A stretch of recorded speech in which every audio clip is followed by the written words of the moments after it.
अब थोड़ी और साधना को लेकर हम थोड़ी चर्चा कर लेते हैं कि आप जो भी क्रिया करते हो, जो भी साधना करते हो, जो भी जप करते हो, अगर आप मानसिक जप करते हो, ध्यान करते हो, सब कुछ खेचरी मुद्रा में करना है। खेचरी मुद्रा, खेचरी मुद्रा कहते हैं जीभ को अपने मुख में उल्टा रखना। अब देखो, वो एक जो खेचरी है कि वो जीभ को रोज लंबा कर रहे हैं, एक्सरसाइज कर रहे हैं, उसके साथ में त्रिफला या हरड़ का चूर्ण लगा करके जीभ को रोज खींचते हैं, जीभ का दोहन करते हैं। दोहन करना मतलब जीभ को खींचना, उसकी मालिश करना मक्खन से, और फिर खींचने के लिए वो त्रिफला का यूज करते हैं, हरड़ लगाते हैं और जीभ को लंबा करते हैं। फिर वो खेचरी पीछे जाएगी, उल्टी होगी। ये सब चक्करों में नहीं पड़ना। अगर आप गूगल अंकल पे सर्च करोगे तो ये सब पूरा मिलेगा। वो सब हठ योग, हम इतना हठ योग में इसमें उसमें नहीं जाते। वो क्या जीवी है, उसको खींच खींच के क्या करोगे आप समझ रहे हो बात को? अब जीव काय के लिए कर रहे हो? सिर्फ वो अमृत बिंदु टच हो जाए और आनंद हो जाए आपको इसके लिए। तो वो तो वैसे भी जब आप भाव में, भक्ति में आप जब जाते हो तो आनंद होने ही लगता है। तो खेचरी का जब आप जीव को उल्टा मुंह में, तालू में बस ऐसा टच कर लो उल्टा रख करके और आप साधना करो, तो इससे क्या होता है कि ऊर्जा का क्षय होना रुक जाता है। पहले ऋषि मुनि हजारों वर्ष साधना तपस्या में बैठते थे तो खेचरी लगा लेते थे। खेचरी लगा लेने से क्या होता है, मेटाबॉलिज्म, उपापचय की क्रिया स्लो हो जाती है। तो भूख प्यास को आप जीत लेते हो। भूख प्यास को जीत लेते हो मतलब फिर आपको भूख प्यास कब लगती है? जब शरीर को जरूरत होगी तभी भूख प्यास लगेगी। शरीर को जरूरत नहीं है तो भूख प्यास नहीं लगेगी। तो शरीर को जरूरत कब होती है? जब उसकी ऊर्जा क्षय होती है तब। एक समझने वाली बात है कि जब शरीर को भूख और प्यास कब लगेगी? जब शरीर को जरूरत होगी। और शरीर को जरूरत कब होती है? जब ऊर्जा क्षय हो जाती है। तो वो क्षय होने की प्रक्रिया को स्लो कर देती है। जब क्षय होने की प्रक्रिया स्लो हो जाएगी और धारण क्षमता बढ़ेगी। धारण क्षमता को आप दूसरे तरीके से कैसे एक्सप्लेन करेंगे, कैसे समझेंगे? कैपेसिटी। अभी रोज हम एक्सरसाइज कर रहे हैं, रोज एक्सरसाइज कर रहे हैं मतलब अपनी कैपेसिटी को बढ़ा रहे हैं। आज आप जो है 2 छोटी बकेट 10 लीटर पानी, आप दोनों हाथ में 10-10 लीटर पानी की बकेट उठाते हो और आपको दर्द होता है। लेकिन जब आप रोज एक्सरसाइज करते हो तो आपकी क्षमता बढ़ जाती, कैपेसिटी बढ़ जाती है। मतलब इसमें इतना पावर आ जाता है कि अब वो भी पावर है। 20 लीटर पानी पावर ही समझो आप उसको, और ये पावर है, यहाँ पे मसल्स पावर आया। तो मसल्स पावर को आप गेन करते हो ताकि आप उस पावर को उठा सकें। आप समझे बात को? आप एक पावर को डेवलप करते हो दूसरे पावर को संभालने के लिए। अब इसको और स्पष्ट आप इसको समझो तो खेचरी करने से आपकी धारण क्षमता बढ़ती है। जब ऊर्जा क्षय रुक जाएगा तो वो ऊर्जा क्या करेगी? दूसरी ऊर्जा को सहन करने की या दूसरी ऊर्जा को पचाने की उसमें क्षमता आएगी। बात समझ में आई आपको? क्लियर हो गया? पॉइंट एकदम क्लियर हो गया दिमाग में? ये इसलिए उदाहरण दिया कि आप जिम में जाके एक्सरसाइज करते हो ताकि आप अपने मसल्स की क्षमता को बढ़ा रहे हैं, उसमें पावर डाल रहे हो। अब उसमें इतना पावर आ गया है कि दूसरे पावर को 20 लीटर के कैन को वो उठा सके। तो पावर आया दूसरे पावर को झेलने के लिए। तो उसी तरह ब्रह्मचर्य का महत्व क्यों है सबसे ज्यादा? क्योंकि उससे हम ऊर्जा बचाते हैं। हाँ, तो ब्रह्मचर्य में जो ऊर्जा है, तो ब्रह्मचारी हो जाने से कोई आप भगवान को पा जाओगे ऐसा कहीं नहीं लिखा कि विवाह नहीं करोगे ब्रह्मचारी हो जाओगे तो आप ब्रह्मज्ञानी हो जाओगे, परमात्मा को उपलब्ध हो जाओगे। तो पहले तो आप ये दिमाग से निकाल दो। अगर ऐसा होता तो बेल की खस्सी कर देते हैं, वो खस्सी बोलते हैं, क्या बोलते हैं ऐसी, तो वो चिमटे से उसके अंड को उसको दबा देते हैं तो वो अब ब्रह्मचारी हो गया वो आजीवन। फिर वो कोलू का ही बेल बनता है कि उसको भगवान मिल जाते हैं। और दूसरी तरफ सांड छुट्टा होता है, मंडी में पूजा करते हैं लोग उसकी, और छुट्टा घूमता है, कोई भी उसको कोई मारता कूटता है क्या? नहीं, सब्जी भाजी सब कुछ उसको देते हैं। और दूसरी तरफ जो ब्रह्मचारी बेल बना दिया है वो क्या बना? कोलू का बेल। कोलू का बेल बोलते हैं, कोलू का। कोलू ही बोलते हैं उसको। हाँ, जो तेल निकालते हैं। तेल निकालते हैं। तो ऐसा ब्रह्मचारी किस काम का जो आप कोलू का बेल बन जाओ? आप ऐसा ब्रह्मचारी किस काम का कि ब्रह्मचारी होने का आप में अहंकार आ जाए और आप कोलू के ही बेल हो? पूरी दुनिया में ढिंडोरा पीट पीट के आप बोल रहे हो मैं ब्रह्मचारी हूं। ना तो आपके अंदर प्रेम आया, ना करुणा आई, ना दया आई, ना झुकना आया, कुछ भी नहीं आया, ना भक्ति आई, ना कोई ज्ञान आया। बेल के बेल ही रहे। किसी को अगर बोलना है तो हम ऐसे बोलते हैं सांड के सांड ही रहे, ऐसा नहीं बोलते, बेल के बेल ही रहे ऐसे बोलते हैं ना, ये तो पक्का बेल है। बेल मतलब बेल बुद्धि, सांड बुद्धि नहीं बोलते हैं। तो ब्रह्मचर्य क्यों जरूरी है ये तो पता होना चाहिए। नहीं तो एक तरफ भोग विलास में लगे हुए हैं, ऊर्जा को क्षय कर रहे हैं, और दूसरा ऊर्जा को बचा रहा है। तो ऊर्जा को बचा लेगा लेकिन उसको पचाते नहीं आया तो क्या करेगा? पागल हो जाएगा वो। वीर की गर्मी को, ब्रह्मचर्य की गर्मी को, वीर की गर्मी को पचाना इतना आसान नहीं है। उसको कैसे पचाना है? आप साधना मार्ग में हो तो पचेगी, अन्यथा वो आपके दिए से आपका घर ही जल जाएगा। तो कल हमारी इस पे चर्चा हुई थी कि गृहस्थ से अच्छा ब्रह्मचारी कोई नहीं हो सकता है, और वो एक्सप्लेन किया था। आप कल वो रिकॉर्ड नहीं हुआ, अलग बात है। अब जिसको जरूरत होगी या जब समय आएगा तो वो चीज भी निकल करके आएगी कि गृहस्थ से बड़ा ब्रह्मचारी कोई हो ही नहीं सकता। अब गृहस्थ में कैसे ब्रह्मचारी होता है कल एक्सप्लेन किया था मैंने, कि मन में भोगने का, वासना का भाव ही खत्म हो जाना, और एक होता है बलात् दबा लेना। तो क्रिया योगी जो है, जब क्रिया योगी अपनी क्रिया करता है, क्रिया साधना करता है, तो उसके अंदर वो भाव ही उत्पन्न नहीं होते, तो वो सहज ब्रह्मचर्य होता है। और सहज जो ब्रह्मचारी होता है उससे उटपटांग उपद्रव नहीं होते। तो एक लंबा प्रोसेस है। आप जो भोजन ग्रहण करते हो तो वो भोजन कितनी तरह से अलग अलग चीजों में टूटता है।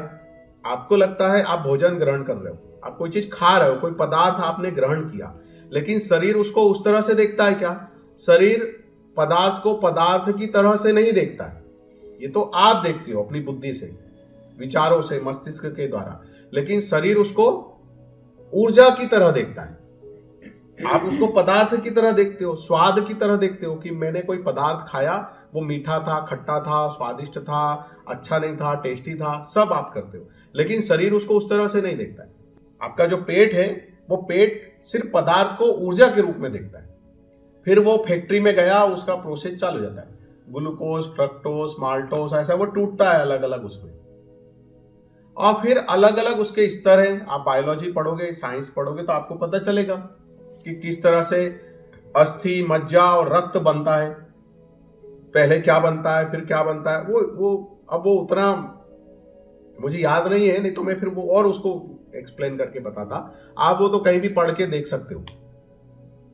तो सब कुछ बनने के बाद रस बनता है, धातु बनती है, और फिर धातु को ही क्या कहा गया है? वीर।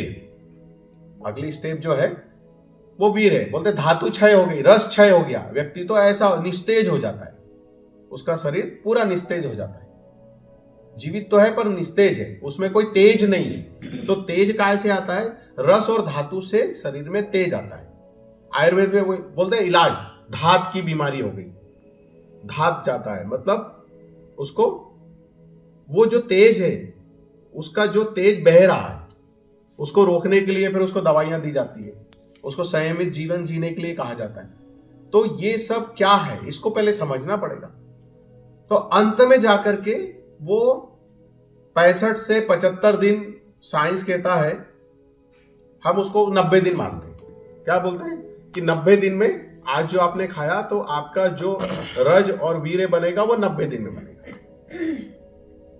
स्त्रियों का साइकिल अलग होता है, पुरुष का साइकिल अलग होता है। स्त्री का साइकिल जो है चंद्रमा के साथ जुड़ करके चलता है, और पुरुष के जीवन का साइकिल सूर्य की साथ जुड़ करके चलता है। इसलिए स्त्री को चंद्र और पुरुष को सूर्य, प्रकृति में सूर्य और चंद्र इस तरह से। तो अंत में जब वीर्य बनता है तो वीर्य में वो सारी ऊर्जा है, ब्रह्मांड की पूरी ऊर्जा समाहित है। अब अगर आप उसको धारण करते हो, वो ऊर्जा आपके रक्त में पूरे शरीर में फैली हुई है, और उस ऊर्जा को आप धारण करते हो, तो ये ऊर्जा जब आप साधना, तपस्या, क्रिया, जप जो करते हो और उससे जो ऊर्जा आती है, तो ये ऊर्जा क्या करती है? उसको पचाने में सहायक होती है। बस इतनी सी बात है। अगर आप ब्रह्मचारी नहीं होगे और साधना करोगे, खूब साधना करोगे, खान पान शुद्ध नहीं है और वीर्य का क्षय कर रहे हो, अपनी ऊर्जा का क्षय कर रहे हो, तो ये साधना से जो ऊर्जा आएगी, अब आपके अंदर क्षमता ही नहीं है, आपने अपना मसल्स पावर डेवलप नहीं किया, तो आप 20 लीटर की एकदम से बकेट उठाओगे तो क्या होगा? नस लग जाएगी, लिगामेंट टूट जाएंगे, क्षति हो जाएगी। फिर आप क्या कहते हो? ये साधना की थी, इस साधना से हमारा बुरा हो गया। साधना से बुरा नहीं हो गया, तुम में क्षमता ही नहीं थी बाबा, और तुम में क्षमता नहीं थी तो भैया क्यों करने गए वो साधना? पहले सूत्र तो समझ लो। इसलिए ब्रह्मचर्य पे जोर दिया जाता है। और दीक्षा की, साधक की सही उम्र जो होती है वो 15 से लेकर के 20 वर्ष, 18 वर्ष सबसे अच्छी उम्र दीक्षा की होती है। अगर इस समय में इतना अगर समझ आ जाए, संस्कार दिए हैं माँ बाप, ऐसे अच्छे उत्तम माँ बाप मिल जाए बच्चे को और वो संस्कार आ जाए, तो 15 से 18 वर्ष के बीच में अगर उसको सद्गुरु मिल जाए और उसकी दीक्षा हो जाए तो फिर बल्ले बल्ले, क्योंकि उसके अंदर जो ऊर्जा है उसको एक दिशा मिल गई। जैसे वो बहता पानी है, उसमें कितनी ताकत है, नर्मदा का जल, गंगा का जल, अब बांध रहे हो आप, तो उसमें जितनी ताकत है उतनी ताकतवर वो बांध भी तो होना चाहिए। जो बांध आप बना रहे हो वो भी तो उतना मजबूत होना चाहिए।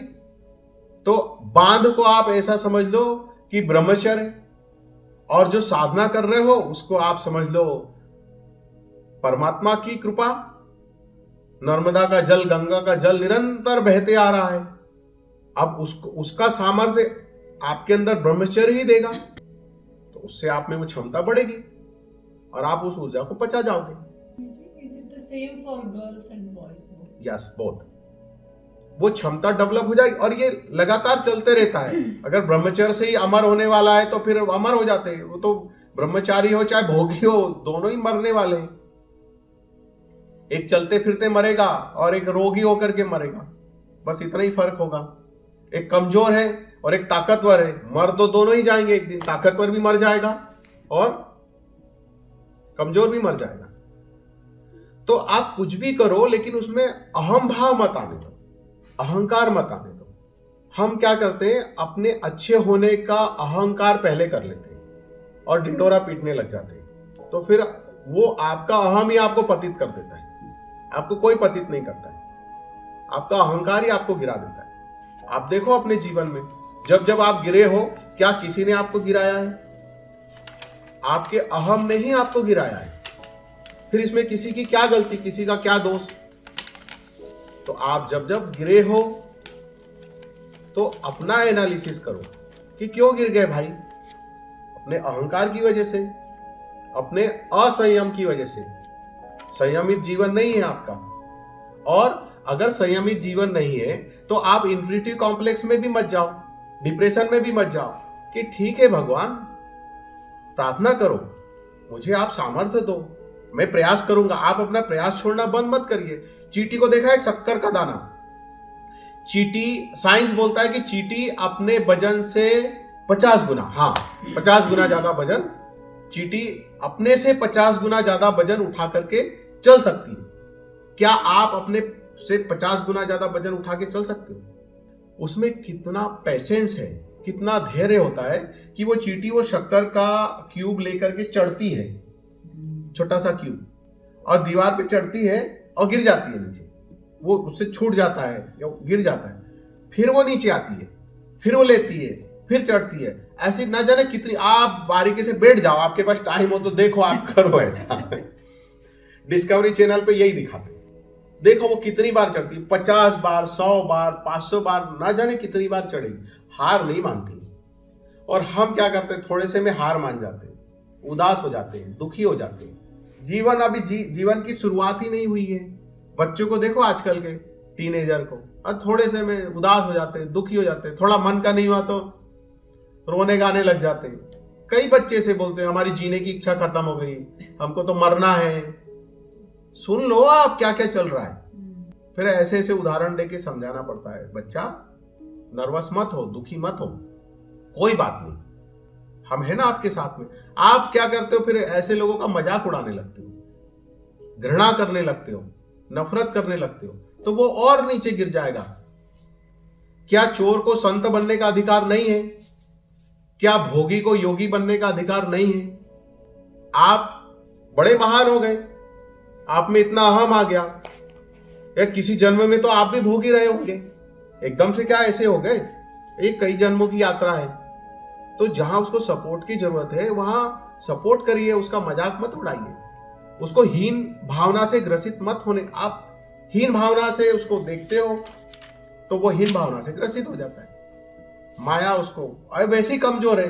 अरे बीमारी से कोई उठता है तो ज्यादा कमजोरी होती है। बीमारी से अभी तो वो लड़ रहा था, अब लड़ के जैसे तैसे वो सबल हुआ तो वो कमजोरी तो आएगी उसको। तो क्या करते हैं, उसको पौष्टिक चीजें खाने को देते हैं, मदद करते हैं उसकी, कि मजाक उड़ाते हैं उसका? बीमारी से उठे व्यक्ति का मजाक उड़ाते क्या? नहीं उड़ाते। तो फिर ऐसे जो जीवन में भटक गए हैं तो उनको आपके सपोर्ट की जरूरत है, मदद की जरूरत है।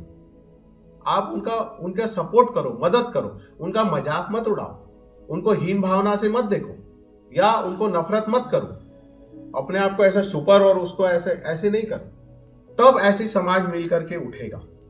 अगर चोर संत बन गया है, अच्छे मार्ग पे चला है, आप मजाक उड़ाते हो तो क्या होता है? वो बोलता है इससे अच्छा तो मैं चोर ही था, जब चोर था तो तब कोई मुझे कुछ बोलता नहीं था, अब मैं अच्छा इंसान बन रहा हूं तो सब मेरी टांग खींच रहे हैं। और भोगी विलासी था तो कोई कुछ नहीं बोलता था, अब वो योग मार्ग पे चला, भक्ति मार्ग पे चला, सेवा में लगा तो क्या बोलते हैं, 900 चूहे खा के बिल्ली हज को चली। अब ऐसा तो समाज है, और समाज बना हमसे ही है। हम सुधरेंगे तो समाज सुधरेगा। कहीं ऐसा होता है तो प्लीज आप उसको रोको, स्टॉप करो, गालियां मत दो, नफरत मत करो, स्वागत करो।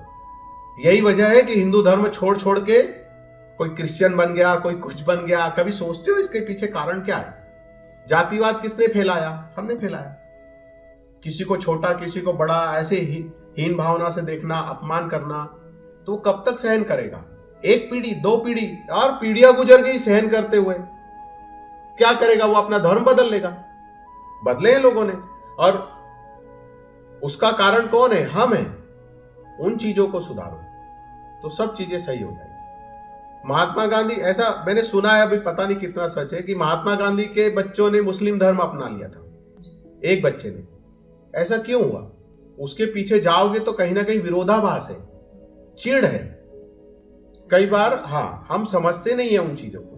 अब वापस हम मूल पे आ जाते हैं। तो ये जो ब्रह्मचर्य है इसका महत्व बस उतना ही है, इससे ज्यादा कुछ नहीं। ये ऊर्जा जो है वो कृपा की जो ऊर्जा आ रही है ना, उसको पचाने में सहयोग करती है, स्ट्रेंथ लाती है। स्ट्रेंथ कैसे? जैसे अगर आपकी कढ़ाई मोटी है और आपको चूल्हे पे रखोगे, खाना पकाओगे तो पक जाएगा, लेकिन कढ़ाई अगर पतली होगी, खाना पकाओगे तो क्या होगा? जल जाएगा। तो कढ़ाई में स्ट्रेंथ, ये कढ़ाई है ऐसे समझो, ये कुकर है, तपेली है, कढ़ाई है, इसमें स्ट्रेंथ कैसे आएगी? ब्रह्मचर्य से आएगी, संयम से आएगी। तो उसमें जो ऊर्जा आएगी तो आनंद ही आनंद है। तो एक है खेचरी और दूसरा है ब्रह्मचर्य। तो खेचरी से भी आपकी स्ट्रेंथ बढ़ती है, और खेचरी से भी और चीजों में संयम करने की क्षमता आ जाती है। खेचरी लगा के सो जाओ रात को, और बताया था 3 बजे उठ जाओ, उसी समय गैस बनती है। रात को ऐसी चीजें मत खाओ जिससे गैस बनती हो, उपद्रव होते हो, शरीर स्वस्थ हो। तो मोटी मोटी बात समझ में आ गई। कोई भी साधना, कोई भी जब कुछ भी करना है, मानसिक है, सब कुछ, तो आप खेचरी लगा के करो। खेचरी का इतना महत्व है। माँ के पेट में जब बच्चा होता है वो खेचरी में ही होता है। फिर जन्म होता है तो उसको वो उंगली डाल के जीभ सीधी करते हैं या वो करते हैं, फिर वो रोने लग जाता है, वो सांस लेता है, वो सब चीजें होती है। खेचरी लगाने से श्वास भी सूक्ष्म हो जाती है, आपका ध्यान स्थिर होने लगता है, चंचलता कम हो जाती है। खेचरी के बहुत सारे महत्व हैं, और उसके खेचरी लगाने से फिर अलग अलग तरह का स्वाद भी आता है। अब वो सब बता देंगे, आप कल्पना करने लग जाओगे। इसलिए खुद से खेचरी करो और अपने अनुभवों को गुप्त रखो। अनुभव आए तो मुझे बताओ कि गुरुजी ऐसा हो रहा है, फिर वो सच में अनुभव है या कल्पना है या मिथ्या है या कोई ड्रामा है, वो मैं बता दूंगा आपको। अब जो पहले बताया था कि किस समय चेतना कहाँ होती है, ये खुद से आपको ढूंढना पड़ेगा। आप फ्रेश होने जब जा रहे हो तब तो ये तो पक्का है कि चेतना मूलाधार में, अब पेट में इन्फेक्शन हो गया है तो बात अलग है कि आपको डायरिया हो गया तो आप बोलोगे गुरुजी चेतना मूलाधार में। भैया चेतना मूलाधार में नहीं है, हॉस्पिटल जाओ। भाई पेट में एम्बिबाइसिस हो गया है, आपको इन्फेक्शन हो गया है और आप डायरिया हो रहा है तो आप ऐसा थोड़ी बोलोगे कि चेतना मूलाधार में। हाँ है, ऐसे भी क्वेश्चन करने आ जाते हैं मेरे पास में, पूछते हैं गुरुजी चेतना मतलब 3 दिन तक मूलाधार में ही थी। बोले क्यों? बोले 3 दिन तक डायरिया था। ये कौन सी बात हुई? अभी फेक पित्त कुपित हो जाता है, उसको क्या बोलते हैं? झूठा पित्त जब कुपित हो जाता है तो उसको बोलते हैं राक्षसी भूख। किसी आयुर्वेदिक डॉक्टर से पूछना, वो बताएगा। उसको फाल्स भूख बोलते हैं, झूठी भूख। जब आपका पित्त बिगड़ जाता है, प्रॉपर उसका सीक्रेशन नहीं हो रहा है, ज्यादा हो रहा है, वापस नहीं ले रहा है, तो उसको बोलते हैं पित्त बिगड़ गया। पित्त बिगड़ गया तो झूठी भूख लगती है, पेट को जरूरत नहीं है फिर भी भूख लग रही, खाना खाया है फिर भी भूख लग रही है। तो आप ऐसा नहीं बोलोगे कि चेतना मणिपुर में, आपको समझना पड़ेगा उससे। अब कोई शोकमय घटना घट गई और आप रो रहे हो, दुख में हो, तो इसका मतलब ये नहीं कि आपकी चेतना अनाहत चक्र में। आप तो बोले थे गुरुजी शाम को 5-6 बजे चेतना अनाहत चक्र में होती है, यहाँ तो 2 महीने से अनाहत में है मेरी ऊर्जा। अरे भैया आपके परिवार में कोई गुजर गया, आप शोकमय हो, आप डिप्रेशन में जा रहे हो, तो पहले उस पर काम करो। समझ गए आप? अब किसी और वजह से सिर दुख रहा है और आप बोलोगे मेरी चेतना आज्ञा चक्र में। ये इतना एनालिसिस, इतनी चीजों को समझते आना चाहिए। तो खुद से आप उसको ढूंढो, समझो, और उस समय में अगर आप श्वास को वहां से लेते हो मतलब श्वास तो आप नाक से ही लेते हो, लेकिन आप महसूस करो कि आप उस चक्र से, उस केंद्र से सांस ले रहे हो और छोड़ रहे हो, तो वो केंद्र और परिपक्व और खुलेगा और उसका ज्ञान, उसकी ऊर्जा सब कुछ मिलेगी आपको। हाँ, उस समय पे तो पूरा दिन अलग अलग। हाँ, अलग अलग जहाँ पे जैसे आप 5:30-6 बजे नॉर्मल आपकी चेतना जो है अनाहत चक्र में होती है, उस समय आप ध्यान अनाहत में करो।